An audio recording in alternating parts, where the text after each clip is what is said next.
요즘 병원장님들, 연예인분들, 그리고 성공한 사업가분들 사이에서 가족법인은 이제 선택이 아닌 필수죠. 그런데 이분들의 공통점이 하나 더 있습니다. 바로 자녀 교육을 위해 미국 영주권 취득이나 실제 이민까지 염두에 두고 계신다는 겁니다. 지난주에도 저희 사무실에 한 의사 부부께서 찾아오셨습니다. 자산을 늘리는 재테크도 하고 자녀에게 소득을 미리 만들어줄 목적으로 가족법인 설립을 코앞에 둔 상태였는데 알고 보니 이미 미국 영주권 신청까지 해두셨더라고요. 원장님, 미국 영주권 나오면 미국 세법의 영향을 가족들 소득은 물론 가족법인까지 적용받는 것 아세요?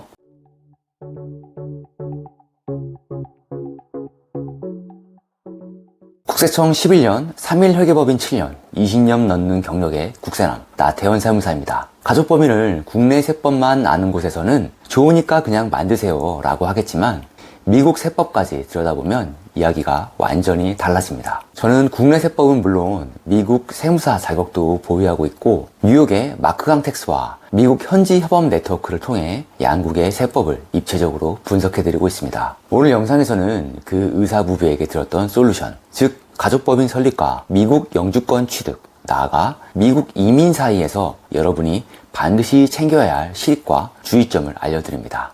자산 관리 측면에서 매우 중요한 포인트들이 많으니 오늘 영상 집중해주세요. 가족법인 주주가 미영주권자가 될 때의 주의사항.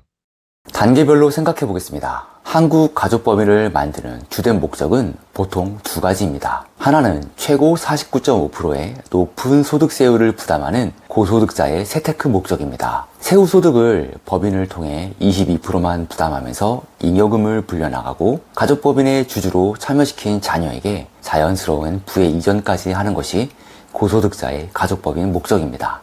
또 한 가지는 자산가의 가족법인 목적인데 50%의 높은 상속증여세율 대신 22%의 법인세율만 부담하면서 주주인 자녀에게 부의 이전을 해주는 것입니다. 막상 실행이 간단하진 않지만 한국에서는 매우 훌륭한 전략입니다. 그런데 미국 영주권을 받는 순간 여러분은 미국 납세 의무자가 됩니다.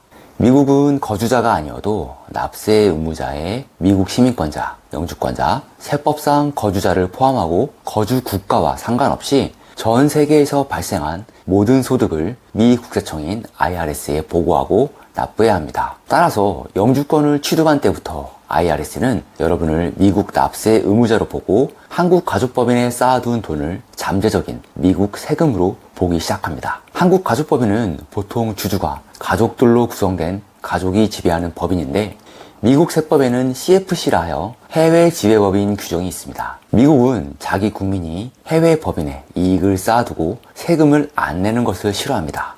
그래서 법인이 배당을 하지 않았더라도 그 이익을 주주가 가져간 것으로 간주해 미국에서 소득세를 매겨버릴 수 있습니다. 영주권자를 포함한 미국인이 지분의 50% 이상을 보유한 외국 법인이 수익을 내면 실제 주주에게 배당을 하지 않아도 그 수익을 주주의 소득으로 간주해 세금을 매기는 것인데 이것이 바로 간주 배당이라 하는 무서운 제도입니다. 물론 한국 법인세가 미국보다 높으면 당장 내야 할 소득세는 피할 수 있는 예외 조항이 있습니다. 하지만 이건 자동으로 되는 게 아닙니다. 미국 세법 기준으로 장부를 다시 써서 실효세율을 증명해야 하고 IRS에 정식으로 선택 보고를 해야 합니다.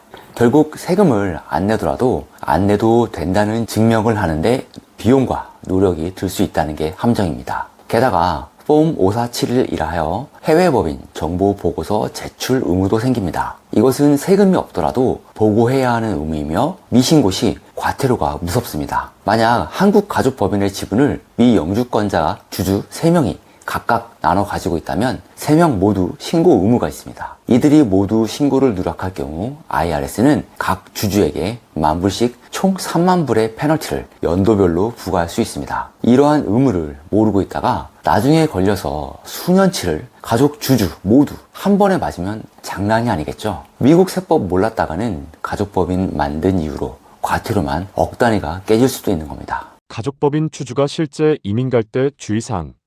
앞선 의사부부 상담 사례에서 이분들은 실제 미국으로 이민 갈 계획도 갖고 계셨는데요. 이때는 영주권자가 되었을 때와 또 다른 허들이 기다리고 있습니다. 1번은 가족법인 보유 지분의 시가평가와 국외 전출세 대비입니다. 이민을 가기 전 현재 가족법인의 주식 가치를 반드시 평가해야 합니다. 한국세법상 대주주가 이민을 가면 국외 전출세가 발생합니다. 실제 주식을 팔지 않았어도 판 것으로 치고 세금을 내라는 겁니다. 그렇기 때문에 가족법인으로 자산을 키우는 중이었다면 주식 가치가 많이 올라서 당장 내야 하는 국외 전출세가 발생됩니다. 따라서 이민 시기에 맞춰 가족법인 잉여금 조절 등 출구 전략을 미리 짜둬야 합니다. 2번은 자녀 자산 승계 전략의 수정입니다. 한국은 상속 증여세가 세계 최고 수준이지만 미국은 연방 상속 및 증여세, 통합 면제 한도가 매우 높아서 수백억 원의 자산가가 아닌 이상 걱정은 안 하셔도 됩니다. 따라서 한국 재산 전부 정리하고 온 가족이 이민을 가시는 것이라면 한국 가족법인으로 자산 승계하는 것보다 이민 후에 증여하는 것이 더 낫습니다. 3번은 미국 거주자가 된 후 가족법인 실익 여부 판단입니다.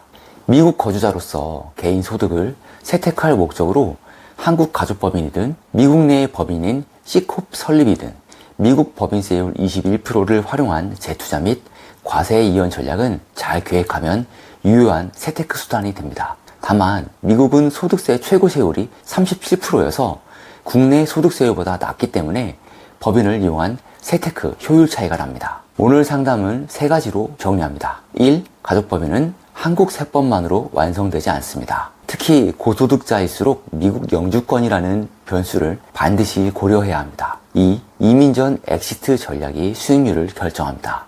국외 전출세를 낼 것인지 그 전에 지분을 정리할 것인지 전문가의 판단이 필요합니다. 3. 한미 세무 네트워크가 있는 전문가와 상의하십시오. 미국 세법 검토 없이 한국 세법만으로는 미국의 CFC 규정이나 복잡한 정보 보고 의무를 방어할 수 없습니다. 지난주 상담 오신 의사 부부께서도 국세남님 안 만났으면 큰일 날 뻔했다면서 만족해 하셨습니다.